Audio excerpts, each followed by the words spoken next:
like we got Joseph up top and Adam on the bottom. So here is our mono red player. Gentlemen, start your engines. Absolutely. The Bastronaut is here. Mono red just took down this matchup in the feature match. I was right behind Adam watching him go and played really well. Very cool, calm, and collected. And then Joseph Pugsley on the other side was at 1 point 11-2. So this is a match to say, please stop the wheels from falling off. If Joseph loses again, that's 3 win-and-ins lost. That's tough. That's really tough. You sent your Pro Tour, and you're so close. And you just don't want the full train wreck to happen, you know? Yeah, it's tough, and I'm a little jealous watching these players, where I'm just kind of like, man, playing these high-level matches is really, really fun. Oh, yeah. Like the nervous tension of a win and in for top 8. It's good stuff. Oh, yeah. I haven't done it in a while, but you are right. There's no feeling better. Well, there's one feeling better is taking that trophy pick at the end. Yeah. That feeling is unmatched out of any feeling in the world. That's some good stuff here. So. Speaking of trophy pictures, there's Nathan's. Yeah, exactly. When your trophy picture is also immortalizing yourself in a card, that was very special. I mean, when Nathan won that, he was, 4 years younger than he is now? And he's still a very young guy? Yep. He could barely lift that trophy. Yep. That thing was gigantic. Still condolences, I believe you missed on breakers on that one? Yes, Nathan did sneak in ahead of me. I wasn't going to bring it up. Oh, I mean, you did bring it up. You brought in that he snuck in ahead of you at least, but. Back to the match at hand. Yeah, you guys dominated that tournament, though, right? Like, it was you, Jakob Toth, Ely. And Siggy. And Siggy, right? And we came in 2nd, 3rd, 5th, and Siggy came in 17th, I think. Yeah, and I mean. Of a 32-player field. I mean, that's domination. Yeah, and in that kind of field, and if breakers break the other way, I'm in and Nathan's not. And we're 2, 3, 4. Wow. Hopefully one of us would have won, but. Yeah, I remember that one. That was my first event I cast, so it was a pleasure to watch my buddies doing some good work. So I do remember that after I lost the match, I was very, very sad. You came over and gave me a hug, and I appreciate that. Yeah, no problem. No problem. Those moments are brutal. I've never felt it. All right, I felt it once at the Pro Tour level, and I punted my match, though, so you can at least live with yourself that you probably didn't punt your match. Yeah, maybe I did. Yeah, maybe. All right, so catching back up to the game, FOMO discarding Vivi. Big game there. Now, Adam is basically in check. Just saying at any point, Cauldron could come down, and we start to play a different game. It's you still have to play standard. I'm going to play a little modern, though, and then we'll pass to you. Lightning strike on Fear of missing out.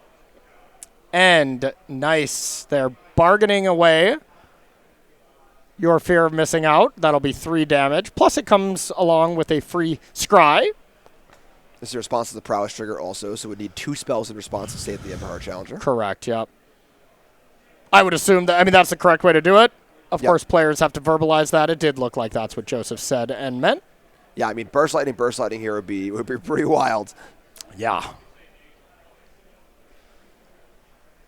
Uh-oh. Adam, don't tell me here. 1 red, 2 red. Nah, just kidding. It's dead. Gets to do a little scry, not a surveil. All of them templated a little differently in this Cauldron deck, and the Bastronaut comes on in. Speed 4, maxed out. Maximum velocity. Yes. Yeah, 12 life there for Joseph. Only 1 creature in play for Adam. This is not great, Joseph is not too far off, going pretty wild here. Yep, 100%. Let's see if the Cauldron's there. For what it's worth, maybe it's just our matches. We haven't seen the Cauldron draws that often. We've definitely seen Cauldron win plenty of times, but it's just kind of the plan B. That happens a lot. It really does, especially when these players are all so talented here at the top of the standings. They know how to prevent you from doing that, and they know if you were able to do the Cauldron Vivi thing, they lose. So they do everything they can to protect against it or posture against it. Yeah, so a lot of torches here. This is what you were saying earlier, where in Orlando, Vivi players were so inbred trying to beat the mirror. They were down to 0, 1, maybe 2 torch to towers. Like 2 torch was a lot at that tournament. Right, and now players are, back to playing 3 or 4, respecting mono red, and making games look more like this. Yeah, I mean, the list that I've been Whoa, playing. hello, Mr. Otter. That otter is going past the web zone here. But yeah, I mean, that's a very good point. Like the list that I was playing going into this when I was practicing, 4 unable to scream in the board. Not messing around. Best card against red. Why not have 4 was my kind of philosophy. Not as good against mice. Not as good against mice. And I didn't have Fresh Start. Fresh Start has looked amazing. I very much should have had that card, that's for sure. So the otter's coming in. And I believe we're still waiting to see if we want to block with this Soulstone Sanctuary, right? Yeah, it seems pretty risky. I mean, Joseph just bought back a Torture Tower to hand. So this would just be, Yeah, but it's a 2-2 otter right now. That torch doesn't do anything except... I mean, you can just torch it, sack your talent. Yeah. Fun. But, like, you can't block, torch it without sacrificing something. Yeah, I think just, like, torch sacrificing talent seems reasonable. Yeah. Tapper 3 seems kind of unnecessary. There's no bounce house stuff happening here as far as wanting the talent in play. Mm-hmm. You get Surveil, get it for 3, remove the only creature that Adam has access to. It looks like it was the plan to me, so I'd be surprised to not see it happen here. Yeah, no kidding. Wow. I am shocked. I am very shocked. Unless Joseph thinks that this game has gotten messy enough where Chapter 3 of the talent is going to be relevant, I just don't see what value this talent has in play. So yeah. A very, very interesting play from Joseph here. I'm with you. I mean, the otter doesn't look amazing either, but yeah, this is... All right, yeah, that's the plan. This is great. I think this is really good game sense. Like I'm kind of shocked and surprised, but when you're in a game, you have a real vibe for like how the game is going. Joseph felt that Adam was light on threats. Joseph felt that he was light on threats. He said, all right, this is what the game's about right now. Usually it's not, but this game it is. Yeah, wow. Give away an otter now to have more otters later. Boom, 4 damage up top. Let's see. Do we have something like... Nope. Okay, that was the draw for the turn. Not sure what the other card Adam could have. It's 2 more Burst Lightnings. It's easy. Yeah. 4 + 4 is 8. That's just good math. Okay, so FOMO discarding. There is Profs, and now we're only getting otters off instants and sorceries. That's correct, right? I believe so. Okay, so Profs puts the counter there. And Delirium, we got instant creature. Pick it up, man. Yep. Enchantment, and they counted out for us. Appreciate that. So just 3. There's 3 right there, but yeah, that's it. More creatures and instants, so 3 towards Delirium. Of course, that we've seen FOMO and Profs go bananas once you have Delirium, so... Yep, 100%. And 7th land for mono red. Usually not what you want here from Adam's side. For any Adam fans out there. It's going to be funny if this talent never makes an otter. Yeah. There aren't like a ton of instant sorceries in this deck. We keep saying it, but it really is a very creature-heavy deck. Adam's just like, can't kill my creatures if I don't play any. Okay, Soulstone. Get it in there. Is it village time? It's a mouse. It's a lizard. Yeah. Rockface Village does give it a haze. It's a raccoon. It's an otter. It sure is. It's a goblin. It's an Uncle Estevan. Is that still a creature type, or did that get errated away? Yeah, it's probably not that. Yeah, it's probably a human now, huh? Yep.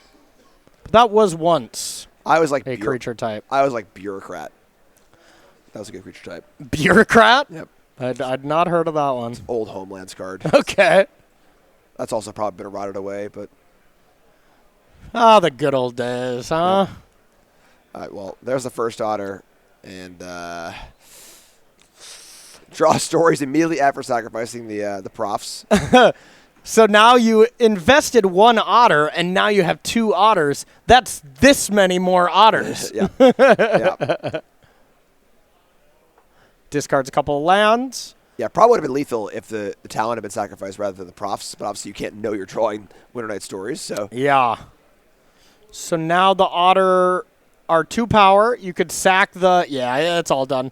You're going to do the math, and it looks like Adam has already had enough. Oh, no. Okay, just organizing the graveyard. But, I mean, I think it is already lethal because that otter... Yeah, we got 5 and then 8 and then 8. Yeah, +2, +2. Yeah, this is like so many more. 20 damage, I think. Yeah, just flashback that stories with the auto that just came into play, and there's no way that's not enough. That's 6. That's probably 30 damage. Yeah. Yeah, you put 12 counters on something. Wait a minute. Where are the counters? Yeah. Oh, I'm sorry. That's a talent, not the profs. I thought it was profs too. Right. Yeah, putting the counters on there, same. Sorry. My brain completely tricked me as well there. Yep. Wow, okay. Good job on us, Jim. Yep. Okay, of course. Those are in together, you know. That is true. Which is worse. One of us wasn't there to save the other one, but we're going down with the sinking ship together. We're not going down at all. But hey, even if that isn't over right now, with that not being a prof, it does not matter. That is game number 1 going to Joseph Pugsley in relatively impressive fashion, but I will say Adam flooded out pretty horrifically there. Anytime you get 8 lands as a mono red player, it's going to be tough to win, don't you think? Yeah, and not only that, I mean, there were 2 creature lands in there, but it was actually 9 or 10 lands, I think. Yeah. It was like 7 mountains, the mouse land, and 2 creature lands. So that's a good point. Yeah, that's a classic. What can you do in this type of situation? So looking at Adam's sideboard, we got 4 Sunspine Links, 3 Stingerback Terrors, 2 Shocked, 2 Obliterating Bolt, 1 Magebane Lizard, 3 Vengeful Possession. Oh, we're reading Hydro Man, Fluid Felon, huh? That's pretty spicy. What are you bringing in from Adam's side? I mean, I have liked these threaten effects, the possessions against these large profited creatures, you know, and as a large flyer, a Riddler, things like that. Seems like a nice way to steal a win. That's something pretty cool. Maybe the Obliterating Bolts as well. That seems fine to me. I love all right, we each got to show each other these weird corner case creatures. Like, you show me your cool rare creature. All right, I'll show you my cool rare creature. Love it. Then from Joseph's side, we got 2 Annuls, 1 Essence Scatter, 1 Fresh Start, 1 Hydroman Fluid Felon, 1 Negate, 2 Obliterating Bolt, 2 Pyroclasm, 1 Spell Pierce, 1 Steam Core Scholar, and then 3 Unable to Stream. What do you like here? Kill spells. Yep. Unable to Scream, Obliterating Bolt. Unable to Scream, like you said, it's in very, very good against these decks. Also, Fresh Start. Mm-hmm. That's really it. You know, we've seen this matchup a lot already. You know, it really is just about the Cauldron deck, just killing things, making sure you don't die to Streaming Nemesis, and then doing the thing you were born to do. Absolutely. Yeah, makes sense. All that removal just looks great. That is a large amount, too. You know, 6, 7 cards coming in against mono red. You can put that many cards against mono red in your sideboard when you really only have to prepare against 2 to 3 decks where your deck is just great against everything else. You really only have to make sure you're prepared against, well, mono red and your worst matchup, of course, the mirror. So looking in to our next event that we're going to be at, it's going to be our next regional championship, and oh boy, am I excited for this one, Jim. Jim, it was so much fun here in Houston. Walk us through what Vegas is going to be like. Yeah, more modern. We saw a phenomenal format last weekend. Just a truly awesome event, great metagame, super wide variety as far as decks go. All the games are great, and we're doing it all over again in 1 month's time, which is awesome because you get to see the metagame shift from that event. So that event was really cool, and we can see more of that happening November 21st to 23rd. That's going to be in Vegas at SCGCon Vegas. StarCityGames.com/SCGCon for more information. Don't forget there are last chance qualifiers on Friday all day in both limited and constructed. So if you didn't make your qualification, maybe you lost finals of your RCQ and you feel a little bummed about it, come down, come hang out, play some LCQs. You can play them all day. That's great. And if things don't go your way, Saturday and Sunday are full of a ton of awesome events across the spectrum of just everything you can possibly imagine, honestly. So yeah, that's really, really cool. And worst case scenario, you're in Vegas. I'm sure you'll find something fun to do. You know, there's notably things going on if you just walk outside your hotel. Yeah, you'll find some stuff to do. So, Jim, take off your commentator hat and put on your big boy professional Magic player hat.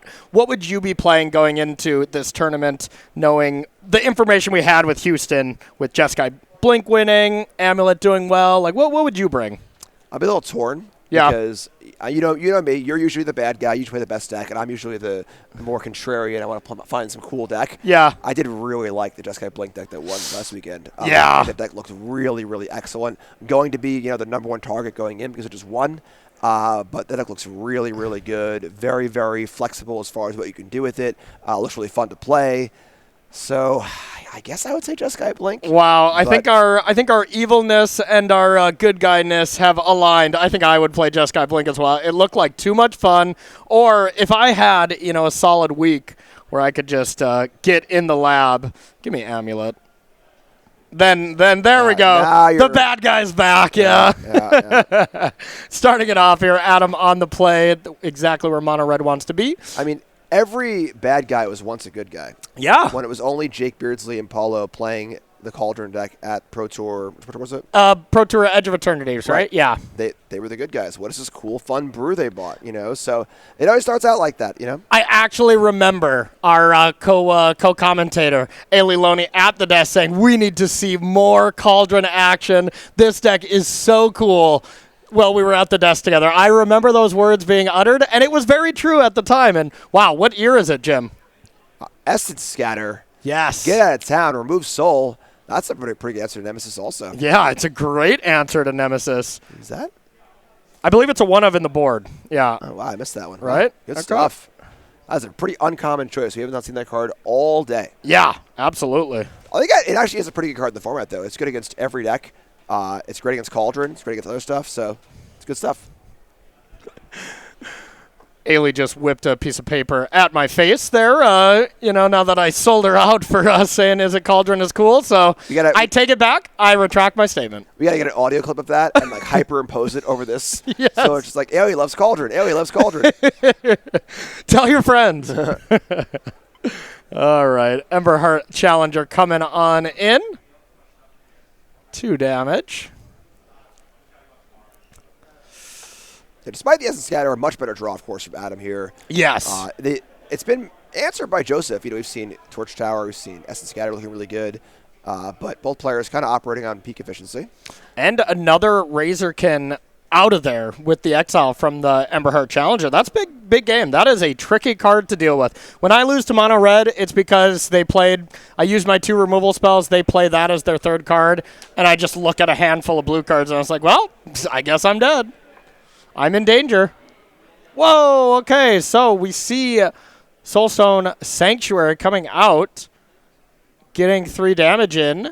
And hey, the one thing with Unable to Scream here is that Rockface Village can still pump it. It is a Mouse Warrior toy. Sounds straight out of Toy Story. Now let's see what we got. Okay, Riddler. All right, I love being in this position from Joseph. Now you got to draw a card. Now you have 3 looks at finding Vivi to put it into the yard, and if so, the game ends. And if not, you play on. You have a measured turn where hopefully you drew 1 removal spell, and you can at least kill Soulstone Sanctuary. And that's either not Vivi, which is most likely, or figuring out if you want to discard Vivi and another card type thing. Discards 2 lands here. No Vivi in sight, so now Joseph has to really just figure out what's the measured play. Do you want to play 1 more creature, or exactly this, have a removal spell for the Soulstone Sanctuary? Yeah, looking pretty good for Joseph here, getting pretty well set up. Calder hasn't done anything yet, but like you're saying, it's so threatening just sitting there, waiting for its chance to shine. And I believe Joseph is the player who was on Vinny Fino's team, who just took down the last RC, so this team has been kind of ripping through these U.S. Star City game events. So big props to that team. 5 mana. Is it Riddler time? Usually is. Sure is. Nothing else costs 5 in that deck. So now just the fair side of Riddler, but hey, that is a great blocker. And being at 11, being at an effective 10, Twisted Fealty, only puts you to 6 to 5. I'm feeling very safe if I'm Joseph. It still shocks me how big Quantum Riddler is. It really is. Okay, there is the Twisted Fealty-like play. Vengeful Possession. Oh my God, do we get to see this again? Where you get to draw 2 off Riddler? I think I remember seeing this with Willie Idle. That's right. Yeah, this was one of my favorite matches from, what was it, the last RC? No, that was in Orlando. Oh, yeah, it was in Orlando, the last Spotlight. Round 12, day 2 over Orlando. Yeah. Oh, that's right. You made a video about that. That was very cool. That game was so good I had to go back and watch it again. Yes. Okay, so Vengeful Possession doing the thing. And here's the thing. Even if Joseph has into the Flood Maw, you still you can Flood Maw it once it goes to the side.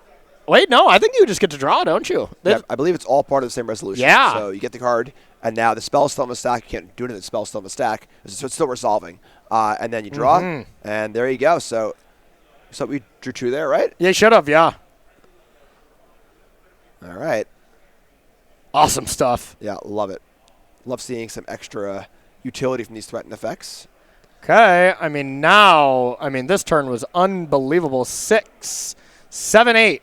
Putting Joseph down to 3. This game looked amazing, and all of a sudden, it is not that. Yeah, Riddler's really, really good on both sides of the board. Yeah. This just reminds me of when Oko was so good that I remember seeing a mono red burn deck splash Oko, and I'm like, all right, here, we're done. We're done here. Yep. The red Verge is base red. Yeah. Spiral of Canal is legal as well. Yeah. Could just play Riddler in your mono red deck. This has got to be an Into the Flood Maw, right? Do I want to bounce the Riddler and soak up the most damage? Bounce one of your hasty threats, which feels bad. Yeah, this is desperation. I need to save some life and stay alive here. Yeah. And if you gift a fish, you don't get it if it's your card, right? It is still gifting your opponent? Yeah, I believe it's still controller. So. Yeah. All right. I gift myself a fish, please.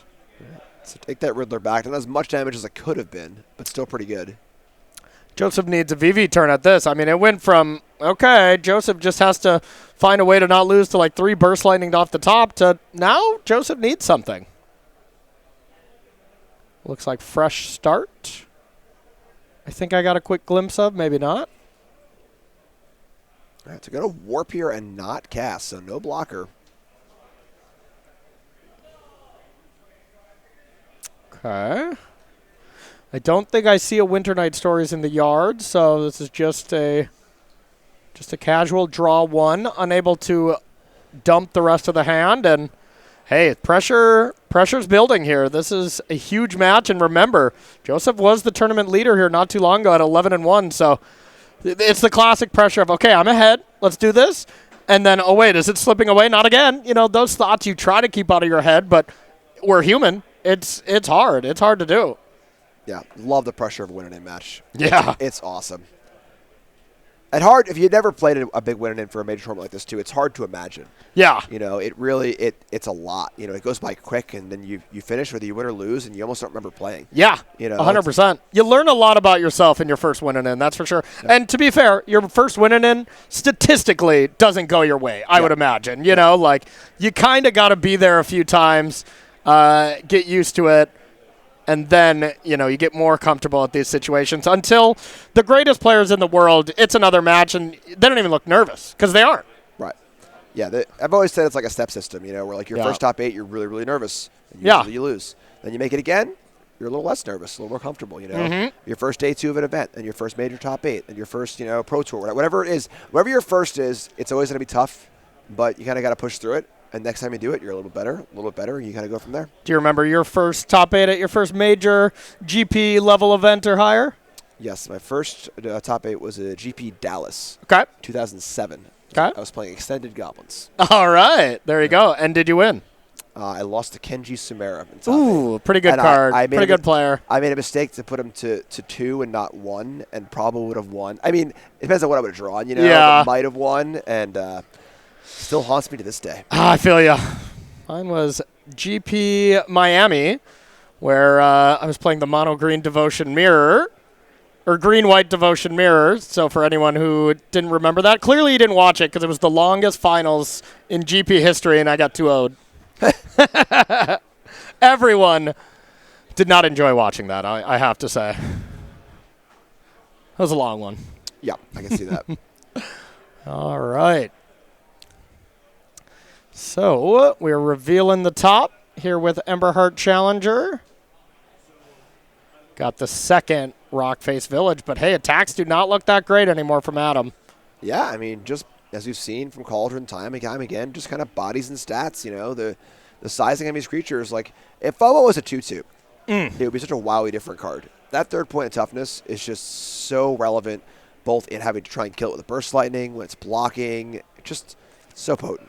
Yeah, definitely, slightly pushed in that regard. Like, we wanted these fear of cards to be playable, and they are all really cool, Fear of Isolation definitely had its time in the sun in those bounce house style decks in Standard. Picking up Hopeless Nightmare, putting it back down. Big things here from Adam. Yes, So, big spot. Yeah. Down a game. You gotta win this one. This game's pretty tight. So if the challenger has 3 power right now, you at least have to get it to 4 to even trade with anything, with that cauldron representing a +1/+1 counter with just 1 creature. Yeah, this is like the hidden, like, 3rd mode of cauldron, basically, of like, hey, you can just put some counters around here. Yeah. And there, like, not doing that much, but that is relevant when it comes to combat spots like this, where the game's got a little messy. Yeah, playing it maybe as designed. Just a good old fair card. It is not used for that most of the time here in Standard, doing some very unfair things. And looks like we're just going to post-combat, get the Bastronaut. Speed 1 comes into play. Giving the Hired Claw ability to all of the creatures on Joseph's side is pretty cool. That is cool. That is cool. Bastronaut's a little bit better. Yes. Fire breathing, pretty cool. This is the not the VV combo, just the little mild upgrade. Just a little bonus. First combat with FOMO, get in there, untap, put 2 counters on your 2 creatures, thanks to Hired Claw. Get in there a second time. Yep. Yeah, a lot of options for Joseph here. I feel like the door is closing on Adam. Adam's got to make some moves and make some moves soon. Here's also here's a fresh start on the stack, but here's also a really cool thing that you see in Winning in Times, those last match. Look at the players' cams in the background there. There are people swarming that rail. You got friends that are about to either drive home and be a little sad with their buddies, or they got 3 hours to wait while they play a top 8, and you get to cheer on your friend. So it's really a nice community-building moment. When you see someone win, they get those big hugs from their team or friends. It's really special to watch. Okay, there is combat number 1. Let's no mana for Hired Claw, but still would be cool. So getting rid of one of your Mouse Warrior toys. And now combat 2 is coming in. And now, do you even want to attack with it again? Joseph says yes.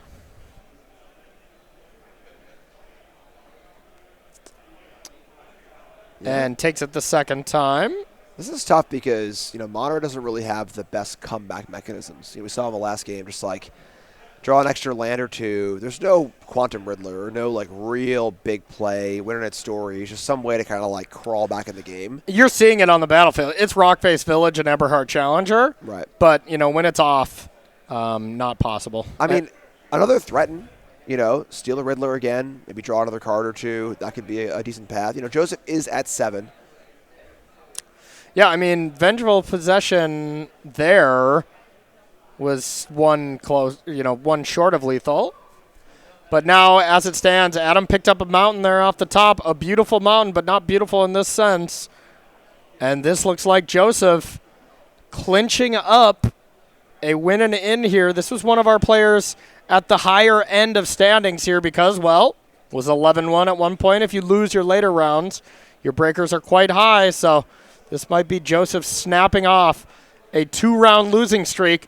And, I mean, if we see Joseph advance, you will see. I mean, I'm no predictor of the future, but you're going to see a giant exhale. Like, oh, thank God I did not run into that train wreck scenario.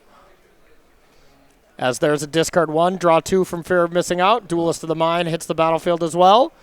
Folks, Corey's levitating again. I sure am. Just multiple extra cards drawn off Riddler. That's honestly more exciting to me than the VV lines. Like, those were so last month. Now it's all about Riddler Fear of Missing Out lines. Just drawing extra cards. All the cool kids are doing it, Jim. Yeah, and I mean, this is like, just lethal. I don't know what to say. Flying double combat steps. The Riddler's just so large, and so is the FOMO. Also, Riddler can grow one counter. Dang it. Oop. The profs adds more damage, but you could have hired Claw on the Riddler. And shake out those sleeves, Joseph. He can feel it. Just got to make sure you don't chuck it here. Don't do anything silly by rushing. Go. Darn it. We've seen plenty in our days. I've done plenty in my days. I don't want to recount all the dumb things I've done. It would take too long. Yeah, agreed. We don't have that kind of time. Yeah, props triggers. There's even extra blockers laying back. A flying blocker as well if things were to go wrong in some way. But again, I don't see how FOMO, attack, double combat step on Riddler, If that's the way we're representing 5 counters, though, unfortunately, we won't be allowing Joseph into the top 8. No, just kidding, of course. Oh, they're all going. Oh, no. Well, hey, Joseph had a good run.